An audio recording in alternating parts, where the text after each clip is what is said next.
The morning Delia Bishop found the deed tucked inside her father's old lockbox. The sun had not yet risen above the ridge line of the Cimarron Hills, and the world outside was still the color of burnt copper and shadow. She had been looking for the land tax receipt her father always kept in that battered iron box, the one with the broken hinge that her mother had fixed 3 times with baling wire before she passed. The box smelled of cedar and old paper, and something faintly like her father's pipe tobacco, a smell that still made her chest ache even though he had been gone nearly 2 years now. She had not meant to rifle through everything inside. She had not meant to find anything that would change the course of the morning, or the week, or, as it turned out, the entire rest of her life. But there it was. A folded document, heavier than the other papers, sealed with wax the color of dark amber. It was a land deed, properly stamped and notarized by a territorial office she recognized from Glenwood Crossing, dated the previous spring. The land it described was the north quarter of what everyone in Cutter's Creek called the Broken Spur parcel, 40 good acres that ran along the creek bed, land with water rights attached, the kind of land that people in the territory did not simply give away. And written across the bottom of the deed, in handwriting she did not immediately recognize but which had a steadiness to it, a careful deliberateness, like a man who had taken his time with every letter because he wanted each one to be exactly right, were 2 words. Delia Bishop, her name, her full name, written in black ink on a legal document transferring ownership of 40 acres of good creekside land in Cutter's Creek, New Mexico Territory, in the year of 1883. She sat down on the floorboards of her father's study without meaning to. The deed crinkled at the edges in her hands. She read the document 3 times, and each time she reached the bottom and found her name there, she felt the same strange vertigo, the same sense that the ground beneath her was not quite as solid as she had believed it to be the night before. The land had previously been registered to one Clyde Sutton. Delia knew that name. She knew it the way you know the name of a distant star, something you have looked at from a long way off and thought about without ever having a real conversation with the thing itself. Clyde Sutton was the quiet man who ran the horse operation out on the eastern edge of Cutter's Creek, the one who trained cutting horses for the ranchers, and occasionally did some carpentry work in town when a rancher needed extra cash. He was perhaps 28 or 29 years old, lean and brown from the sun, with dark eyes that she had caught watching her in church more than once before they dropped to his boots. He was not a man who talked much. He was not a man who made himself known in the saloon or at the dances in the town hall. He was the kind of man you notice standing at the edge of things, quiet and capable looking, like a good horse that had been well trained to stand still. She and Clyde Sutton had spoken perhaps 6 times in her 24 years of living in Cutter's Creek. She had bought a horse from him once, the bay mare she still rode. He had said the horse's name was Juniper, that she was 4 years old and steady-tempered, and that if Delia ever had trouble with her she could bring her back and he would see to it. He had said all of this looking mostly at the horse, and now he had signed over 40 acres of good land to her. The deed was legal and binding, she could see that plainly. The notary's stamp was genuine. The territorial seal was genuine. This was not a joke or a mistake or someone's idle scribble on an old piece of paper. This was a real transfer of property. Delia sat there on the floor of her father's study for a long time. The sun came up. It turned the window gold. Outside, her chickens began their morning noise, and the old rooster, who she had named Harold in a moment of pure exasperation, screamed himself hoarse the way he did every morning. She got up. She put the deed back in the lockbox. Then she took it back out. Then she folded it carefully and put it in the pocket of her skirt. Then she went to the kitchen and made coffee and stood by the window drinking it and staring out at the Cimarron Hills while the land slowly brightened around her small homestead. Her father had left her this property, a modest 120 acres with a good house and a collapsing barn and a spring that ran dry in late August. It was enough to live on if you were careful, which Delia always was. She raised chickens and kept a kitchen garden and took in mending and alterations from the other women in town, and she sold eggs and occasionally a horse when she could not afford not to. She was not desperate. But 40 acres with a creek and water rights attached would have meant the difference between careful and comfortable was something Delia Bishop had never quite managed to achieve in her 24 years. She saddled Juniper after breakfast, because she had decided before she finished her first cup of coffee that she was going to ride out to Clyde Sutton's place and ask him what on earth he thought he was doing. This was not something you could leave sitting in a lockbox unanswered. This was not a simple matter. The ride to Clyde's place was about 4 miles east along the creek road, and it was a beautiful morning for it whether Delia was paying attention to beauty or not. The cottonwoods along the creek had gone to gold, and the air had that clean sharpness to it that came with October in the territory, the kind of air that made your lungs feel properly used when you breathed it. Juniper walked easily, her ears forward, pleased with the morning in the uncomplicated way horses always seem to be pleased with mornings. Delia had the deed in her breast pocket. She had rehearsed several versions of what she intended to say to Clyde Sutton. Most of them began with some variation of what is the meaning of this, which she felt was a reasonable opening given the circumstances. She had not thought very much, or had at least tried not to think very much, about the fact that her name had been written there at the bottom of that deed with such careful deliberateness. She had not thought very much about what it might mean that a man had signed away 40 acres of valuable land and written her name on it, and then, apparently, placed it in her father's lockbox without ever telling her. She was trying very hard to keep her thoughts practical and grounded, and not allow them to drift toward any territory that would make her feel foolish, which was the thing she hated most in the world. She could already see the smoke from Clyde's chimney as she crested the low rise before his property. The smell of wood smoke on that sharp October air was almost unbearably pleasant. She sat straighter in the saddle and checked the deed in her pocket for the 4th time that morning. Clyde Sutton was splitting wood in the yard when she rode through his gate, which was not a gate so much as 2 fence posts with a rope strung between them. He was wearing a brown canvas coat and no hat, and he had his sleeves rolled to the elbow despite the cold, which told Delia he had been at the wood splitting for some time. He swung the axe in one smooth arc, and the log split clean and fell to either side of the block, and then he looked up and saw her coming and went absolutely, completely still. It was the kind of stillness that told a person a great deal. He did not move for a full 3 seconds, which was long enough for Delia to count. Then he set the axe down with a careful quietness that seemed deliberate and straightened up and pushed his dark hair back from his forehead. "Miss Bishop," he said. His voice was low and careful, the way it always was. "Mr. Sutton," she said. She reined Juniper to a stop a polite distance from him and looked at him directly, which was something she had always been able to do because her father had taught her that looking away first was an admission of something, though he had never specified what. "I found something this morning that I believe belongs to a conversation between you and me." She watched him very carefully as she said this. She saw the slight tightening around his eyes, and she saw the exact moment he knew what she had found, because his jaw tightened very slightly and then relaxed, and his expression shifted into something she could only describe as a man who had been bracing for a fall and finally felt the ground come up to meet him. "I see," he said. "Do you?" She reached into her pocket and unfolded the deed. She held it out toward him, not so he could take it, but so he could look at it. "I found this in my father's lockbox this morning. It has your name on it, and it also has my name on it, and I would very much appreciate an explanation." Clyde looked at the deed. He looked at it for a long moment.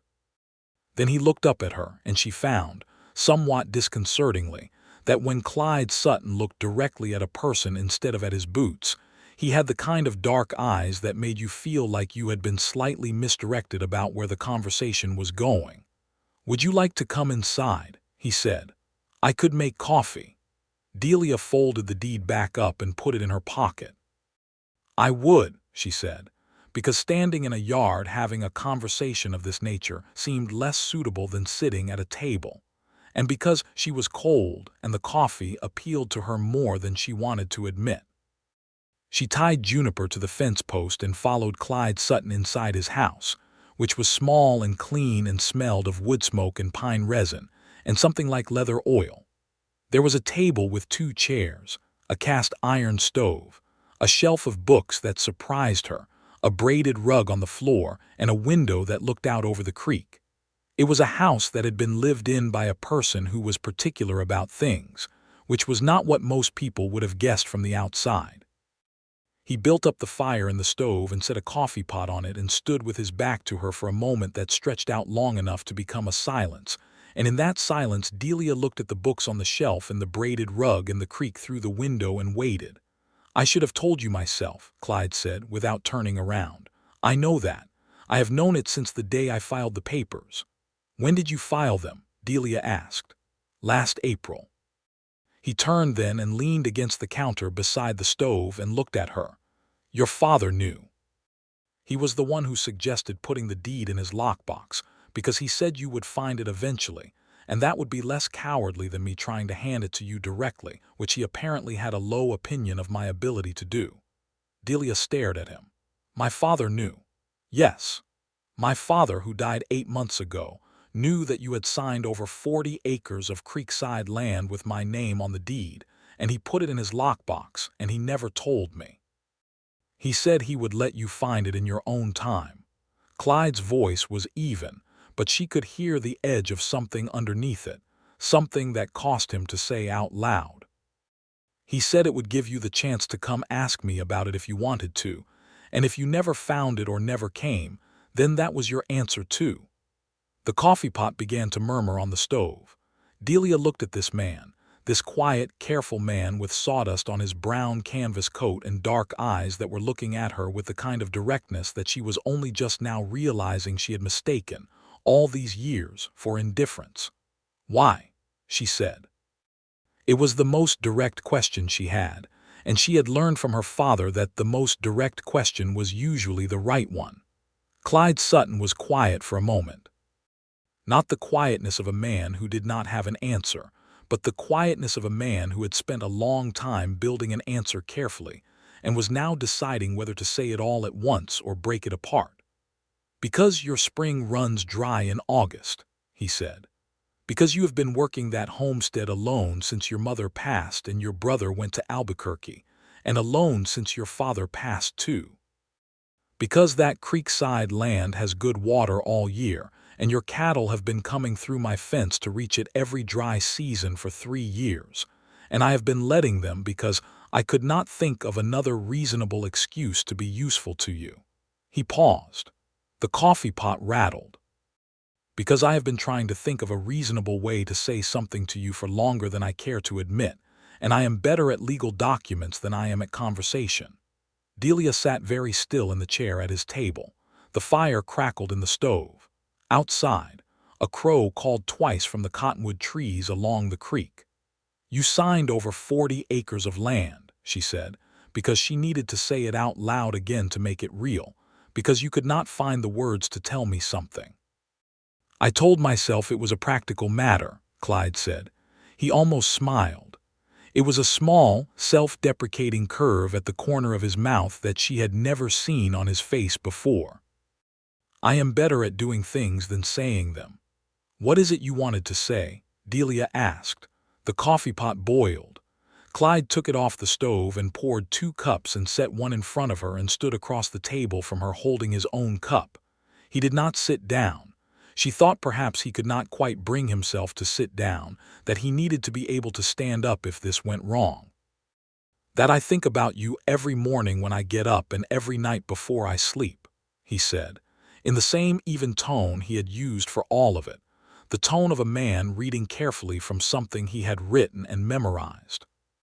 "That I have thought you were the finest woman in Cutter's Creek since the day you bought that horse from me and looked her over yourself without asking me a single thing, because you knew what you were looking for. That I am sorry for being a coward about it.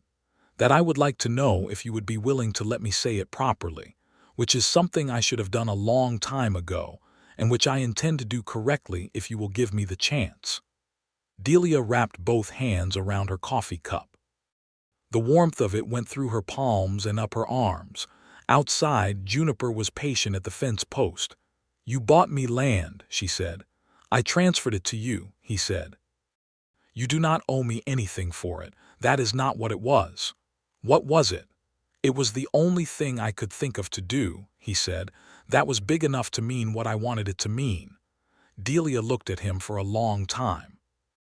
She thought about the 8 months she had spent alone in that house since her father died, and the 2 years before that since her mother died, and the 4 years before that since her brother James had packed his things and ridden south to Albuquerque, where there was work in the railroad offices. She thought about the way the dry season in August made her feel when the spring slowed to a trickle, and she had to carry water from the neighbor's windmill half a mile across the scrub. She thought about the way she had noticed Clyde Sutton at the edge of church services and town dances without ever quite letting herself think about why she noticed him, which she recognized now as its own particular species of cowardice. "I think," she said carefully, "that you are going to need to say it properly, as you put it." He looked at her. Something shifted in those dark eyes, a kind of careful relief, the way a man looks when he is braced for cold water and the water is not cold. "Yes," he said. "I intend to." "Well," she picked up her coffee cup, "you can start by sitting down because you look like a man about to be hanged, and I find that difficult to have a reasonable conversation across." He sat down, and they talked. They talked for 2 hours at that small table with the creek visible through the window and the fire doing its steady work in the stove. And in those 2 hours Delia Bishop learned more about Clyde Sutton than she had learned in all the years of living in the same small town as him. She learned that he had come to Cutter's Creek from northern Texas at the age of 20, following the horse trade, and that he had spent 3 years working for a rancher named Hollowell before buying his own modest place. She learned that he had taught himself to read from a Bible and a farmer's almanac, and had then developed a genuine appetite for books that he fed through the traveling bookseller who came through Cutter's Creek twice a year. She learned that he had a sister in Fort Worth who wrote to him occasionally, and that he wrote back in careful, legible letters that took him a long time to compose. She told him things too. She told him about her brother James and how his absence had left a particular silence in the house that she had never quite filled. She told him about her mother's death from fever 3 winters past, and how it had changed her father in ways that were subtle but permanent, how he had become quieter and more deliberate about things, how he had started smoking his pipe on the porch every evening looking south, which was not the direction of anything she could identify. She told him that she was not sure what she was going to do with the homestead long term, that it was hers, and she did not intend to lose it, but that some days it felt like a great deal of land for one person with 2 hands. Clyde listened to all of it with the full, careful attention of a man who did not consider listening to be passive work. He looked at her the whole time. He did not look at his boots once. When she finally rode home that afternoon, Juniper pleased with herself for the exercise and the sociability of it, Delia had not resolved anything formally. She had not made any declarations. Neither had he, beyond the one that was already written in ink on a legal document in her pocket. But she had agreed to let him come to dinner on Sunday, which was a practical enough arrangement, and she had agreed that the deed was hers to keep, which she had argued with him about for a full 20 minutes before he simply said, with a quiet finality that brooked no further discussion, that it was already done and he did not intend to take it back. She put the deed in the lockbox when she got home. She stood there for a moment looking at it in the box. Then she smiled, which was something she did not do when anyone was watching. Sunday came after a week that was somehow both too long and not long enough. Delia cleaned the house, which she told herself was because she cleaned the house every Friday regardless. She made a roast with the root vegetables from her garden and a corn pudding and a dried apple pie, which she told herself was simply good cooking and had nothing to do with wanting to make a particular impression. She wore her green dress, the good one with the ivory buttons at the collar, which she told herself was because she liked the green dress and it was Sunday. Clyde arrived exactly when he said he would, which was noon. He came on a good-looking sorrel horse, and he had combed his hair, and he was wearing a clean shirt under his coat. He brought her a jar of honey from a man in town who kept bees, and he presented it at the door with a straightforward lack of ceremony that somehow made it more affecting than any elaborate gesture would have been. "From Harlan Cooper's bees," he said. "He says it is a good year for clover." "Thank you," she said. She took the honey. Their fingers did not quite touch. Dinner was easier than she had expected. Clyde ate with appreciation and without performance, and he helped her clear the table afterward without being asked, which was a thing that told her more about a person's character than almost anything else she could think of. They sat on the porch afterward in the October evening, the sky going purple and orange above the Cimarron hills, and they talked until the stars were out. He came back the following Sunday, and the Sunday after that. By the third Sunday, the arrangement had the comfortable worn quality of something established, which was both pleasant and slightly alarming, because Delia Bishop was a woman who had always been very careful about what she allowed to become established in her life. On the fourth Sunday, it rained. Not a gentle rain, but a proper October rain, the kind that came sideways across the scrubland and made the creek run loud and brown. Clyde arrived anyway, rain-soaked to the shoulders, his good sorrel horse gleaming wet in the yard, and Delia took one look at him through the window and felt something move in her chest that she had absolutely no word for. She opened the door before he knocked. "You rode through that," she said. He looked at her. Rain dripped from the brim of his hat, which he removed when he stepped inside. "It is only water," he said. "Come in," she said. "You are going to ruin that coat." She hung his coat by the stove and made him tea, because coffee seemed too ordinary for a man who had ridden 4 miles through sideways October rain to have Sunday dinner with her. And while the tea steeped, she stood at the window, watching the rain come down on the brown hills and the bare cottonwoods, and tried to sort through the geography of what was happening to her. She was falling in love with him. This was not a surprise exactly, because the evidence for it had been accumulating in a fairly organized way for 4 weeks, but confronting it as a clear fact rather than a series of possible explanations was a different matter entirely. She turned around. Clyde was standing by the stove holding his hat and looking at the floor with his brows drawn slightly together, the expression of a man working on a problem. "What are you thinking about?" she asked. He looked up. "Whether it would be appropriate," he said slowly, "to ask if I might be permitted to call on you, properly, with the intention of being serious about it." Delia was quiet for a moment. The rain drummed on the roof. The stove ticked and crackled. "I think," she said, "that the ship of not being serious about it may have already sailed, given that you signed land over to me." "I know," he said. "I wanted to ask anyway, properly." She looked at him. This careful, quiet man with his hat in his hands and his dark eyes that looked at her directly now that had stopped looking at the floor. This man who had expressed an enormous and wordless feeling by doing the most practical, useful thing he could think of, and who was now asking her permission with the formality of someone who understood that feelings, no matter how large, required the other person's consent to proceed. "Yes," she said. "You may call on me. Properly." With the intention of being serious about it. Something crossed his face. It was brief and unguarded, and she felt the full weight of it. "Thank you," he said. He stayed through the rain, and they ate dinner and talked through the afternoon and evening, and when the rain finally gentled, he stood at the door with his dry coat back on and his hat in his hand. "Delia," he said. It was the first time he had used her given name without the miss before it, and it sounded different without it, more present somehow, more real. "Yes," she said. "I am very glad you found that deed," he said. She held the door and looked at him in the dark of the porch with the rain smell all around. "So am I," she said, "even if you were profoundly cowardly about the whole thing." That small curved almost smile appeared again. "I was," he agreed. "Good night, Clyde." "Good night, Delia." He rode home through the rain-wet dark, and she stood on the porch until she could not hear his horse any more, and then she went inside and sat down at the kitchen table, and sat there for a while with her hands flat on the wood, and felt the extraordinary ordinary fact of the situation, which was that she was happy in a way she had not been in a long time, maybe had never been in quite this particular way.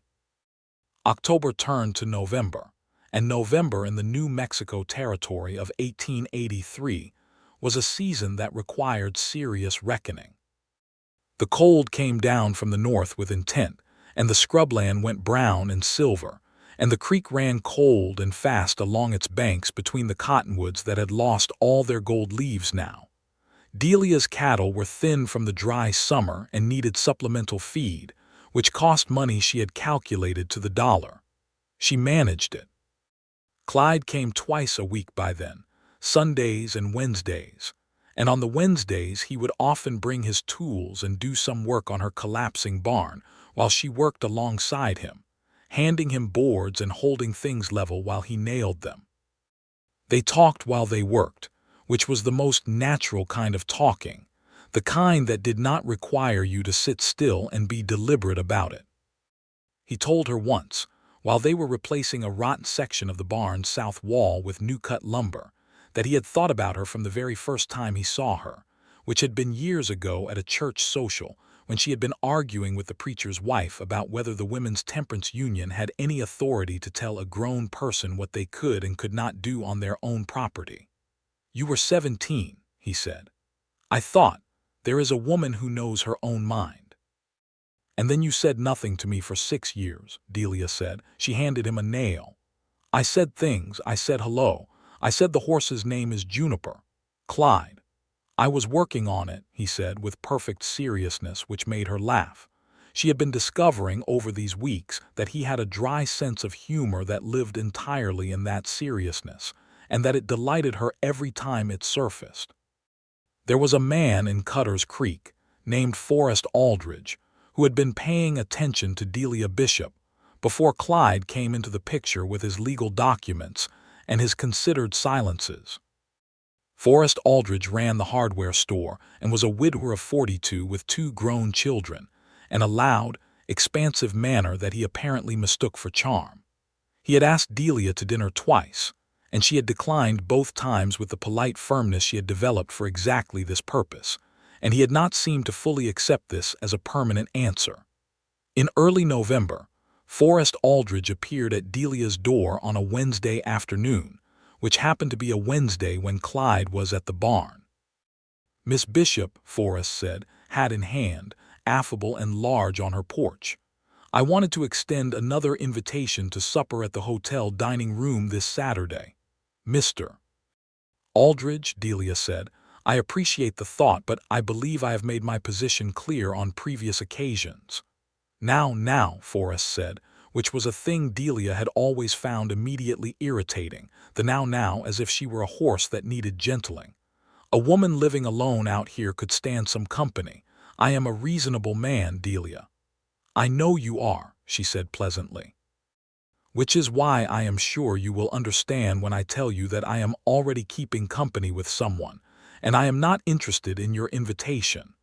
Forrest's cheerful manner cooled slightly. He looked past her into the yard, and Delia knew the exact moment he saw Clyde coming around the corner of the barn with his tool belt on. "Sutton," he said. "Yes," Delia said. Forrest looked at Clyde. Clyde had stopped when he saw the man on the porch and was standing at a careful distance, not approaching, not retreating, just present. It was a particular quality of his, this ability to simply be present without aggression or performance. "I see," Forrest said. He put his hat back on. "Well, I suppose I misunderstood the situation." "Perhaps," Delia said. After he had gone, Clyde came to the porch. He looked at her. She could see the question in his face, but he did not ask it because it was her business and he trusted her to have managed it. "He asked me to dinner," she said. "I gathered. I told him no." "I see." He looked at her steadily. "I appreciate it," he said, "though you did not need to on my account." "I know I did not need to," she said. "I wanted to."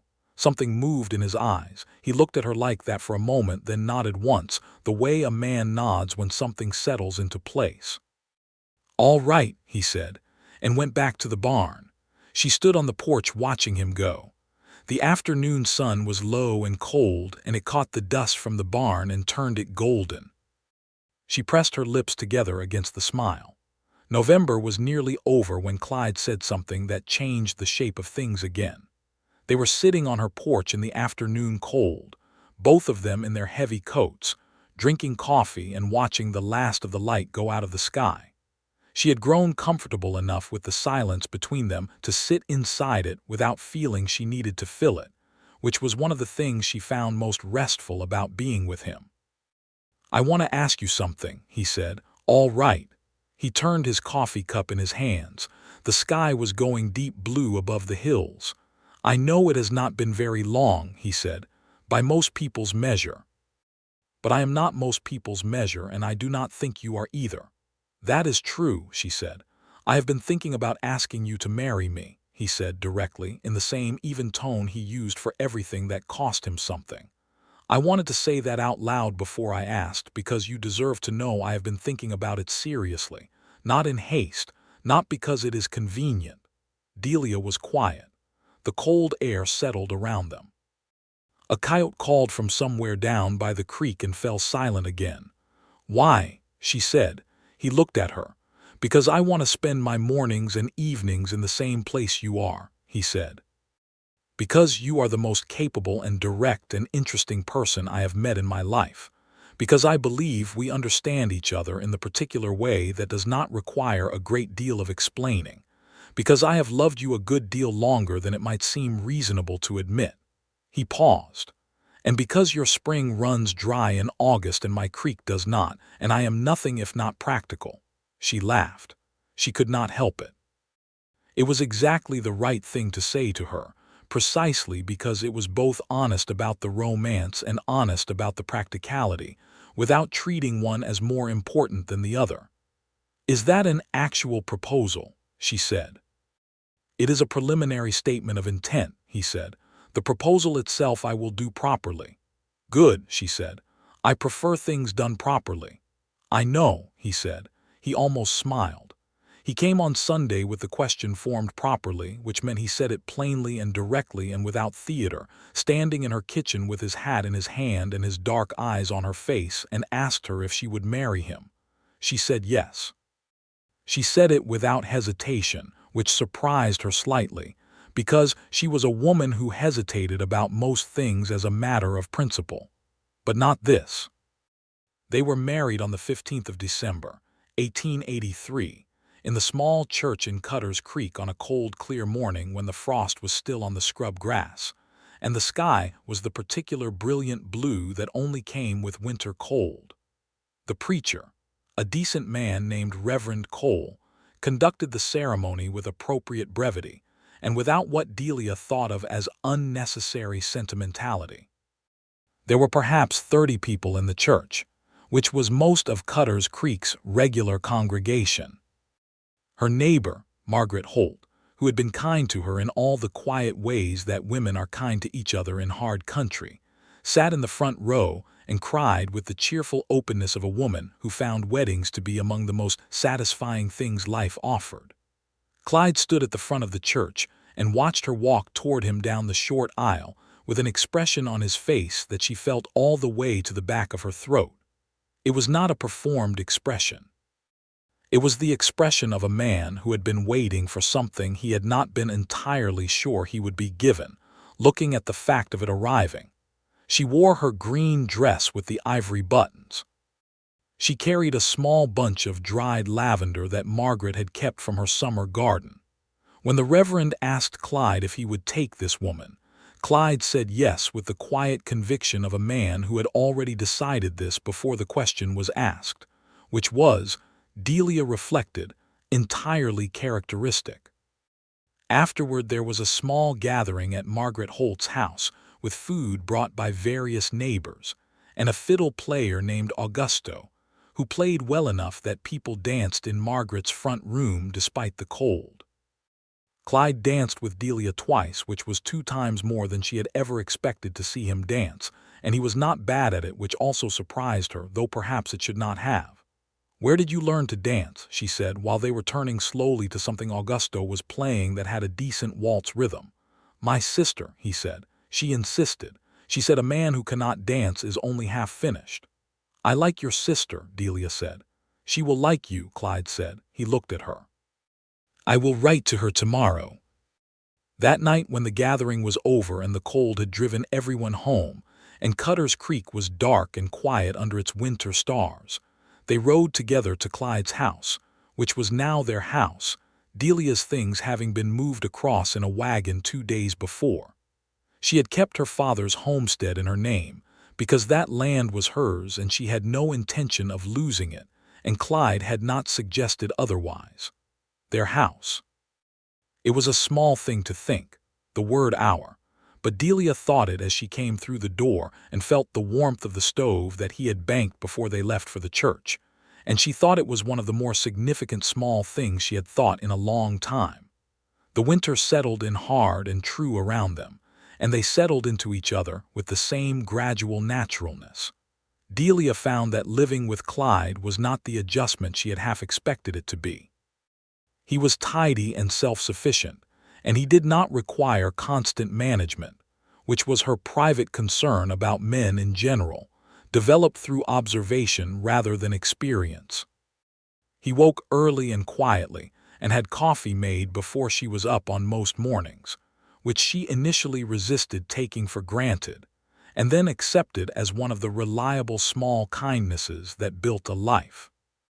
She found the book he was reading on the table one evening, a collection of natural history essays, and read a chapter while he was doing the evening chores. And when he came in, she asked him about the chapter she had read, and they talked about it for 2 hours, which was exactly the kind of conversation that she had not known she was hungry for until she was having it. He found that she was a better carpenter than he had suspected, which he told her with honest surprise, and she told him that her father had taught her, because he had found having a son who went to Albuquerque more inconvenient than having a daughter who could handle a hammer. "Your father was a sensible man," Clyde said. "He was," she agreed, and felt the grief for him briefly, cleanly, the way grief sits when you have had time to sort it. January came with real cold and a snowfall that was unusual for Cutter's Creek, but not unheard of. 3 inches on the scrubland that turned everything quiet and luminous.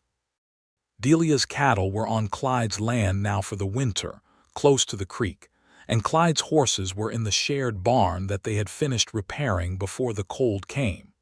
The 40 acres she had been deeded were good land, better than she had realized from a distance, and in the spring she intended to put some of it to alfalfa. She had written to her brother James in Albuquerque about the marriage. James had written back a letter of congratulation that was also a letter of relief, which she understood, because James had worried about her out there alone, though he had not been willing to come home and do anything about it, which was a contradiction she had made peace with. He said he might come for a visit in the spring, which she held at a reasonable distance of expectation. In February, Delia began to suspect that she was expecting a child. By March, she was certain of it. She told Clyde on a Wednesday evening because there was nothing significant about Wednesday that made it the right day, which was exactly why she chose it. No ceremony about it, just life proceeding. He was sitting at the table reading when she sat down across from him and told him directly, in the way she did everything, that she was going to have a baby in September. He put the book down. He looked at her for a moment with that unguarded expression that she had learned to read as the face he kept underneath the careful quietness, the real one. "September," he said. "By my calculation," she said.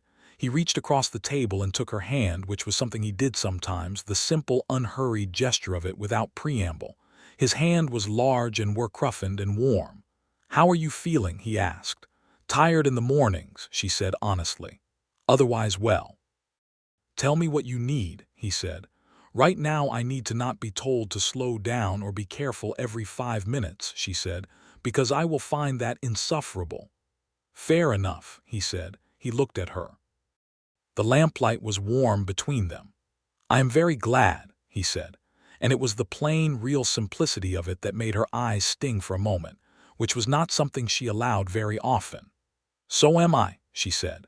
Spring came to the New Mexico territory with the assertive energy it always brought, the scrubland greening briefly, the creek running full and clear with snowmelt from the mountains, the cottonwoods leafing out in that particular shade of pale green that was almost too vivid to believe. Delia planted her alfalfa on the creekside land and worked alongside Clyde in the fields with the expanding evidence of the baby making itself known in her silhouette but not in her energy, which remained formidable. James Bishop came from Albuquerque in May, as he had promised. He arrived on the afternoon stage, lean and city-dressed and blinking in the territorial sunshine, as if he had slightly forgotten the quality of it. He was 27 and had the Bishop eyes, the dark blue ones that their mother had given both of them. He looked at Clyde with the careful measuring appraisal of a brother who had not been present for any of this, and was therefore trying to take it all in at once. Clyde shook his hand and showed him the horses, because when a man needed to get a sense of another man, there was no faster way than showing him something you cared about and watching how he treated it. James asked good questions about the horses and did not pretend to know more than he did, which was a thing that Clyde later told Delia indicated good character. James stayed 2 weeks. He and Clyde reached a mutual understanding that was less friendship than a kind of firm respect, the understanding of two people who both cared about the same person in different ways. Before he left, James pulled Delia aside on the porch one morning and told her with the particular earnestness of a person trying to make up for absence that she seemed genuinely happy and that the man was evidently serious about her. "He signed land over to me before he could talk to me," Delia said. James stared at her. "He what? 40 acres with water rights." James was quiet for a moment. "That is either the most romantic thing I have ever heard," he said, "or the strangest." "It is both," Delia said. "That is rather the point of him."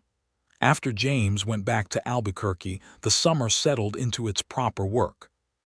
Delia's alfalfa came up well on the creekside acres, which was satisfying in the practical way that good agricultural results are always satisfying. Clyde's horse business had a strong year, as several ranchers from the wider territory came looking for cutting horses, and his reputation had spread sufficiently to bring them. Delia handled the accounting side of the horse operation with a precision that impressed him, and that she insisted on because she had found that men in the horse business were sometimes casual about their numbers in ways that cost them. August came, and with it, the dry heat and the reduced spring on the old Bishop homestead. But for the first time in years, it did not matter because the creek ran cool and accessible, and the alfalfa was cut and stored, and the cattle had what they needed.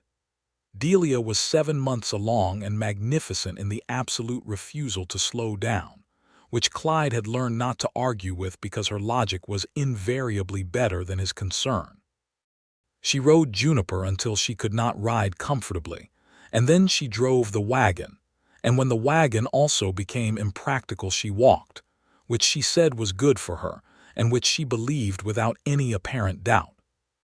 On the 14th of September, 1884, their son was born in the house by the creek, attended by the town's midwife, a forthright woman named Cecilia Marsh who had delivered half of Cutter's Creek and had opinions about everything. Clyde sat outside the bedroom door for 4 hours and did not move from the chair and did not speak to anyone, which was the most genuinely frightened Delia had ever seen him, which she learned from Cecilia afterward with considerable affection. The boy was healthy and loud and had dark hair. Clyde came into the room when Cecilia called him and looked at the child in Delia's arms with the expression of a man confronted with something entirely beyond his previous experience of the world. "Come here," Delia said. He sat on the edge of the bed, very carefully, as if the whole enterprise were fragile, and she put the baby in his arms and he held him with the focused attention of a man learning a new skill, and looked down at the boy's face for a long time. "William," Delia said. It was the name they had agreed on, her father's first name. "William," Clyde said, as if confirming something. William Sutton announced himself to the world with considerable volume, and then seemed to decide he was satisfied with the arrangements and fell asleep in his father's arms. Clyde sat there holding him and looked at Delia over the baby's dark head. "Thank you," he said. "We both contributed," she said. "I am aware," he said, with the quiet humor that lived in his seriousness. "I am thanking you for all of it." She reached over and put her hand against his face briefly. "The way you touch something you are grateful for." He turned his head slightly into her hand. The lamplight was warm in the room, and the creek was running outside in the September night, and the world outside was large and indifferent and beautiful. And inside this small house by the water there was warmth and a sleeping child, and the settled fact of two people who had found each other through a deed and a question, and the long, patient work of being honest.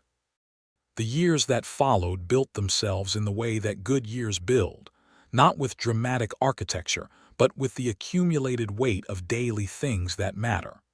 The alfalfa was a reliable crop on the creekside land.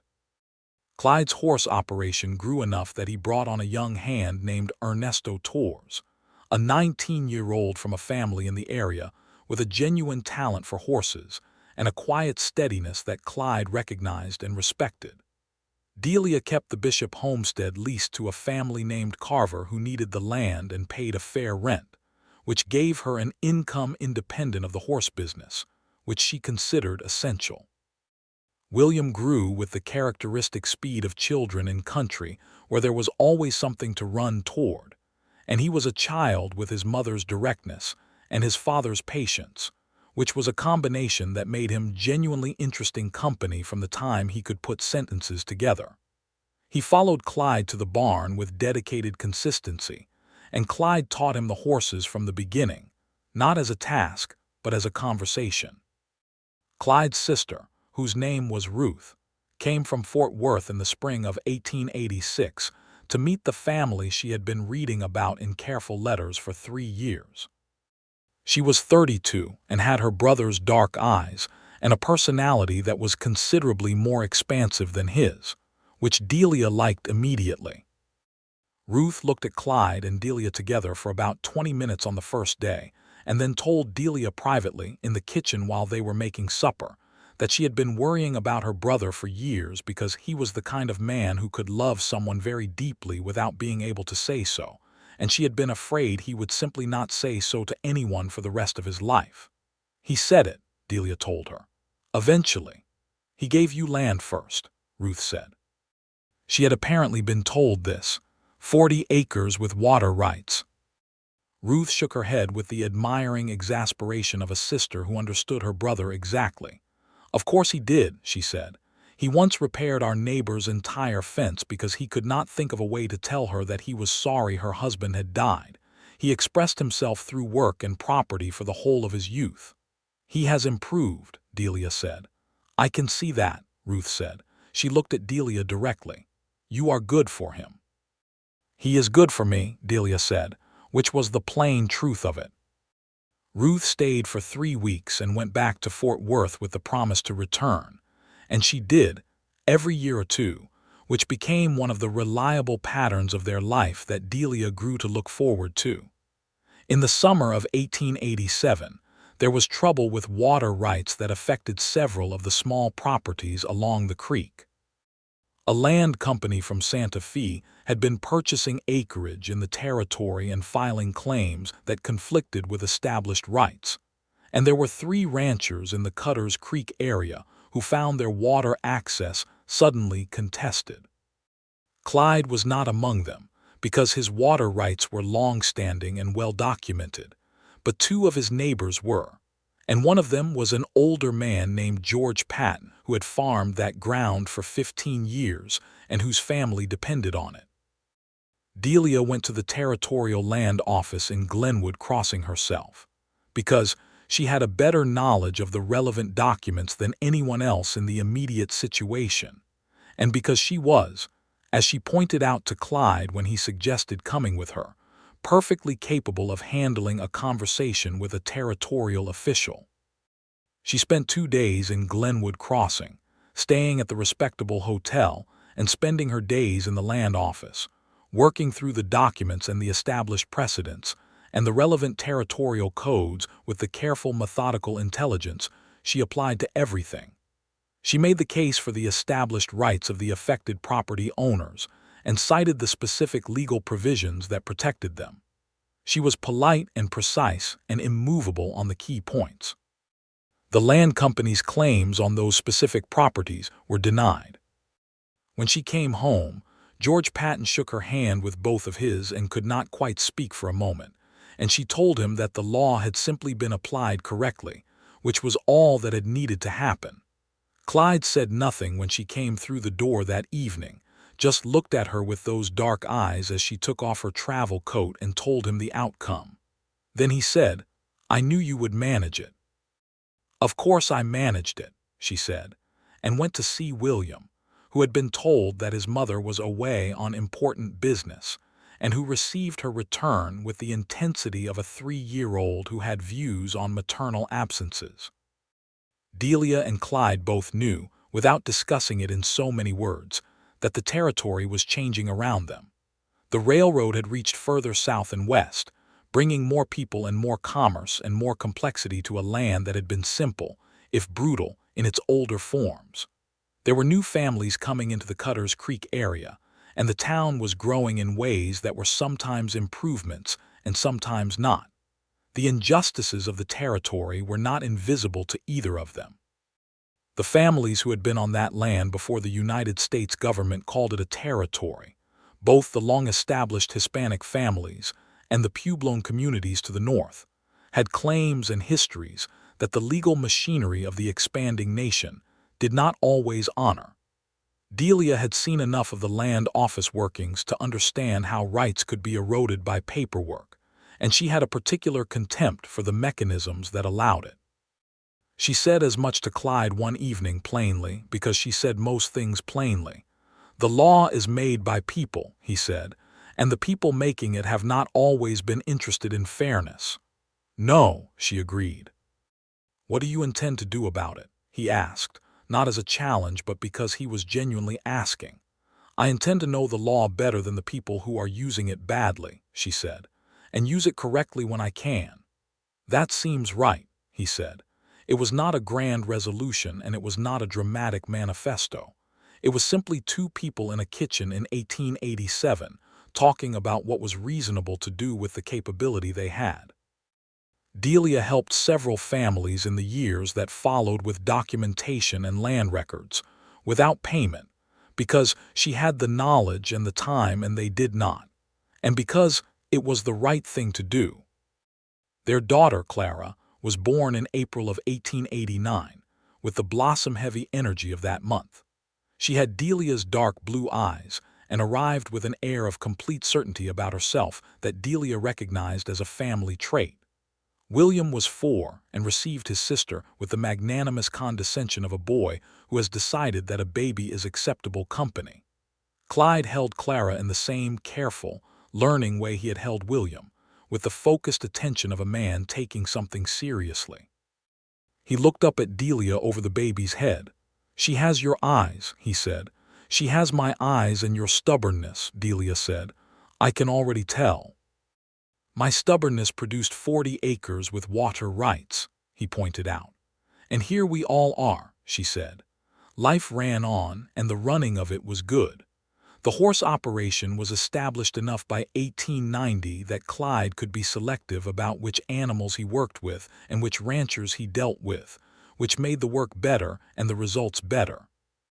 Ernesto Torres, the young hand, had become indispensable and was planning to marry a girl from the Carver family, which meant that a wedding was going to happen on land adjacent to land Delia leased to the Carvers, which she found satisfying in the interconnected way that small communities are satisfying.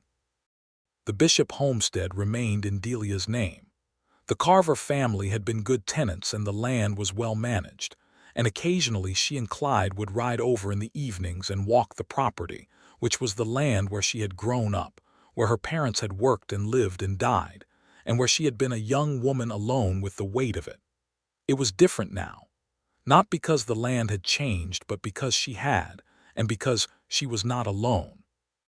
William turned 7 and began attending the school in Cutter's Creek, which had improved considerably since a determined school board had hired a proper teacher, a young woman from Ohio named Miss Alden, who believed in rigorous education and acted on that belief.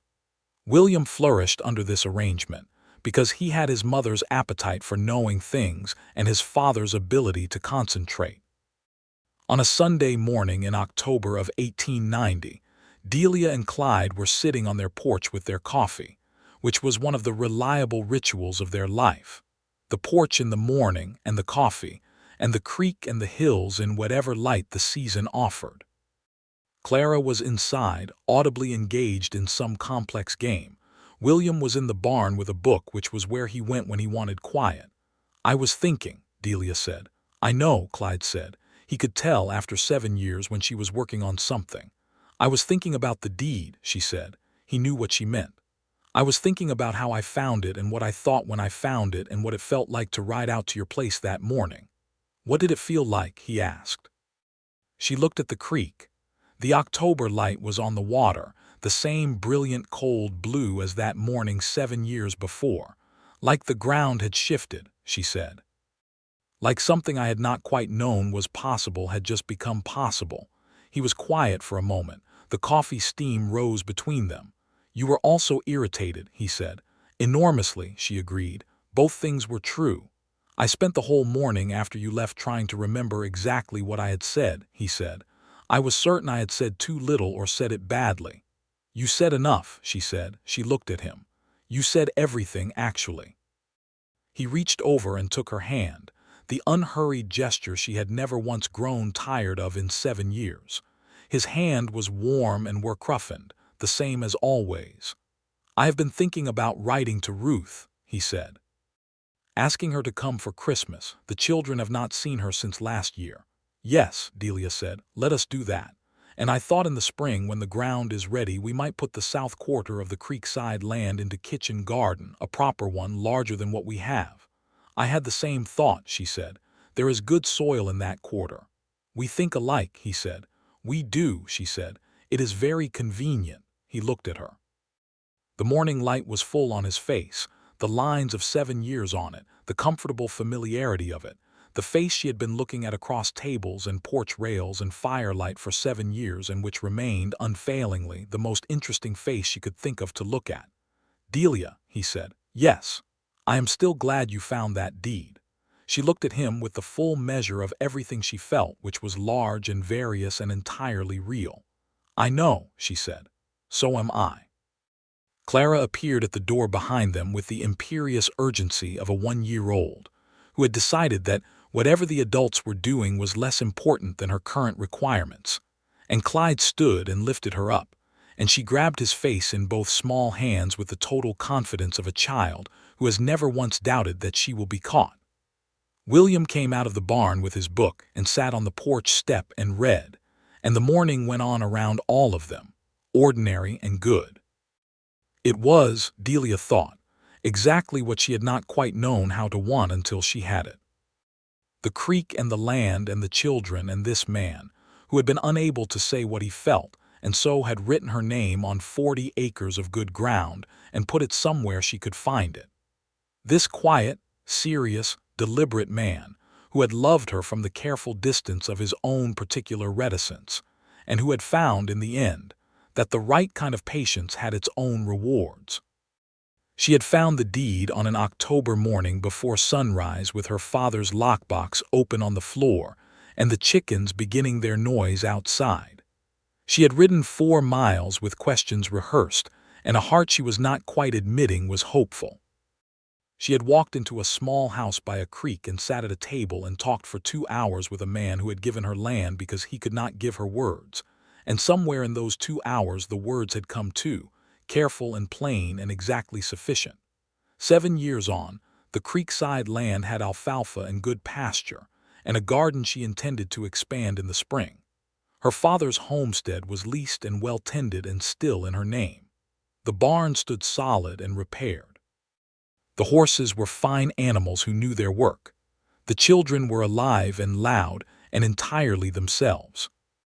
And Clyde Sutton was sitting beside her on the porch with his daughter on his knee, watching his son read on the step, and he was more present and more real to her than anything she had ever owned or known. She finished her coffee. The creek moved over its stones. The Cimarron Hills were gold and brown and enormous against the New Mexico sky. This was the life. All of it, the courage that came late and the question that had to be asked, and the answer that surprised them both with its simplicity. The way it had begun and the way it had continued, and the way it sat now, solid and warm and completely itself, in the October light. She reached over and put her hand over his where it held Clara steady. He looked at her. She did not need to say anything. Neither did he. The creek ran on. The morning opened itself up around them, wide and full of the kind of light that makes the whole territory look like something you would not have believed possible if you had not been standing in it with your own 2 feet on the ground. Delia Bishop, who was now Delia Sutton but who kept both names because both names were hers, and because Clyde had never once suggested otherwise, sat on the porch of her house with her family around her and the land she loved at her feet, and felt the full, unhurried weight of a life that had turned out, against all the uncertainty of its beginning, to be exactly right. The deed was still in the lockbox. She had put it back after the wedding, the same battered iron box with the bailing wire hinge, which she had moved from her father's study to the shelf in their bedroom. She had never told anyone this, but sometimes in the evenings when Clyde was reading and the children were asleep, she would open the box and take the deed out and read it, not for any practical purpose, but simply because it was the beginning of the whole thing, the piece of paper that had started everything, the proof that a careful and reticent man had once loved a woman so much that he had written her name on something permanent before he could bring himself to say it out loud. He had put his whole heart into 40 acres before he had found the courage for the words. And she had found it, and she had ridden to him with questions, and the questions had become a conversation, and the conversation had become a life. It was, by any measure she could think of, the best deed she had ever come across. Clyde reached over and covered her hand with his other hand so that hers was held between both of his, and he looked at the hills and the creek and the morning. "Spring is going to be good," he said. "Yes," she said, "it was. It was going to be very good, and it was." The springs that followed one after another for the rest of their lives were good. The alfalfa went in and came up, year after year, reliable as the creek itself. Clara grew into a girl with opinions about everything, and the ability to articulate every one of them, which Clyde accepted with a patience that Delia found quietly extraordinary, since Clara had inherited the full force of Delia's own personality, with none of the early practice in restraint. William grew into a young man who loved books and horses in equal measure, and who eventually, at 17, began working alongside Ernesto Torres with a seriousness that indicated he had found his work. Ruth came every Christmas for as long as the railroad made it manageable, and she sat at their table and argued pleasantly about everything, and told the children stories about their father's youth in Texas that Clyde endured with visible stoic suffering and quiet dignity, and Delia loved every minute of it.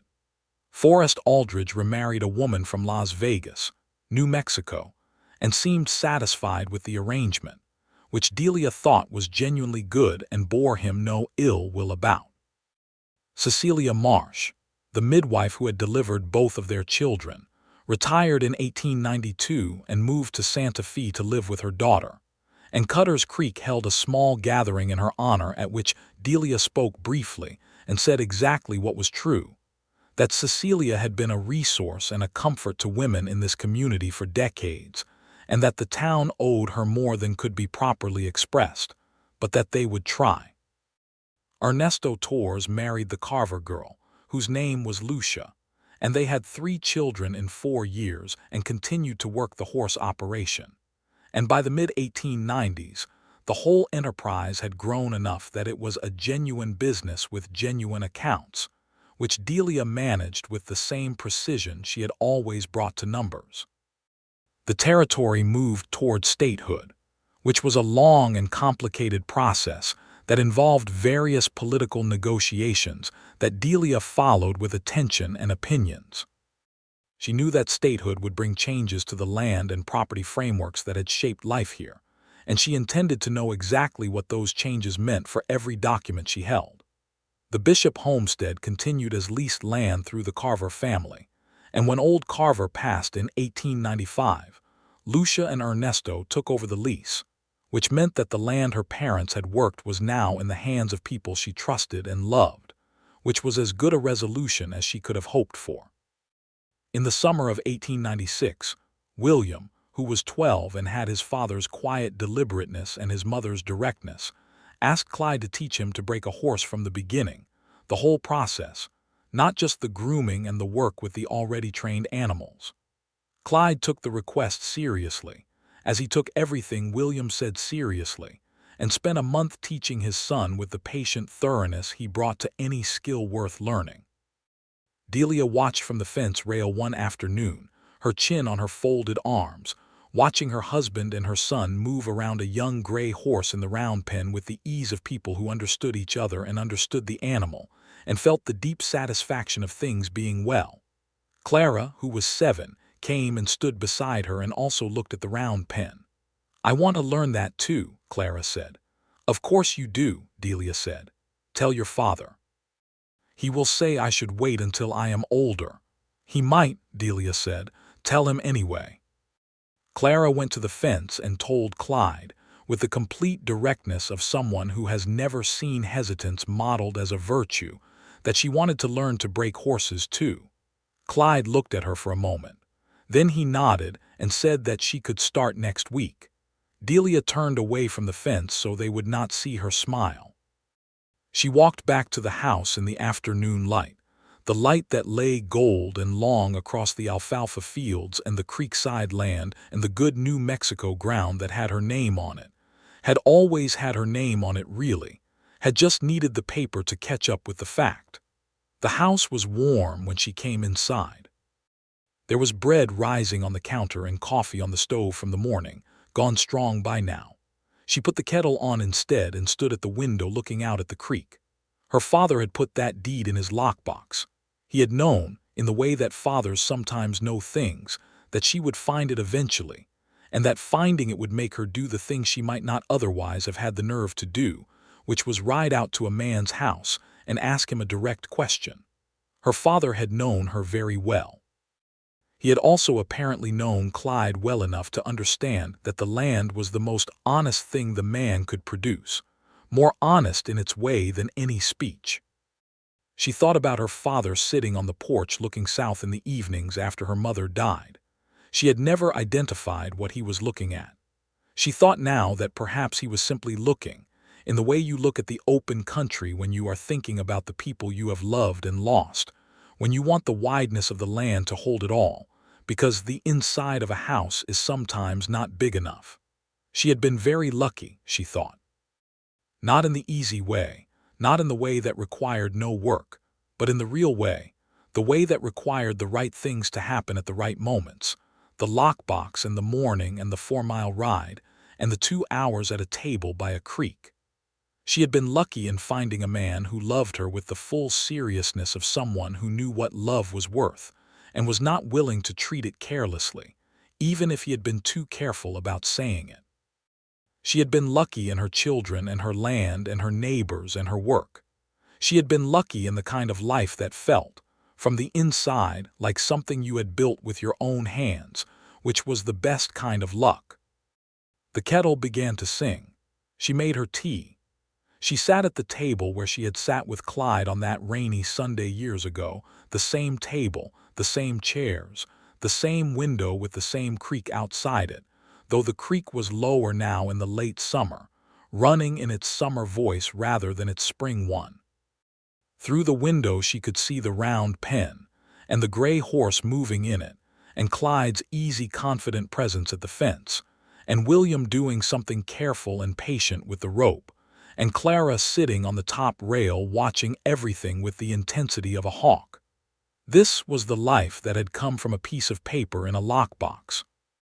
This was what it looked like when a quiet man finally found the courage, and a determined woman finally found the deed, and both of them finally found the words and the way. She wrapped her hands around her teacup. Outside, the afternoon light made the alfalfa glow. The creek said its constant thing. The horses moved and the children moved, and Clyde's voice carried to her through the window, low and calm and sure. Delia Sutton, who had been Delia Bishop and remained Delia Bishop in every way that mattered, sat in her kitchen in the October light of 1896 and felt the full weight of a life well made. The deed was on the shelf in the bedroom. Her name was on the land. Everything was exactly as it should be. And it stayed that way, and stayed that way, and stayed that way, the way that good things do when they have been built on the right foundation, with patience and honesty and 40 acres of love and water rights attached.